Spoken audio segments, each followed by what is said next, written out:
Everyone, আশা করি সবাই ভালো আছেন। আমি এখানে খুব ভালো আছি। তো আমি আজকে একটু রেসিপি নিয়ে চলে আসলাম, সেটি হচ্ছে এগ স্যান্ডউইচ। এই রেসিপিটি বানানোর জন্য একটি আলুকে সিদ্ধ করে নিয়ে তার মধ্যে হাফ টুকরো করা পেঁয়াজ, দুটো কাঁচা লঙ্কা কুচি, হাফ চামচ করে জিরে ধনে গুঁড়ো, লঙ্কা গুঁড়ো, হলুদ গুঁড়ো ও বিট লবণ ও চিলি ফ্লেক্স দিয়ে পরিমাণ মতো সরিষার তেল দিয়ে আলুটাকে মেখে নিলাম।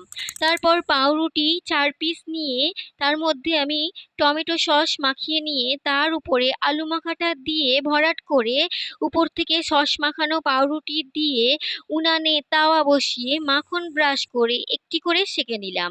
তারপর একটি ডিমের বেটার চিনি দিয়ে বানিয়ে নিলাম এবং ডিমের বেটারের ওপর এপিট ওপিট করে পাউরুটিটাকে ডুবিয়ে নিয়ে আমি পরিমাণ মতো সাদা তেলে ভেজে টমেটো সস দিয়ে পরিবেশন করলাম।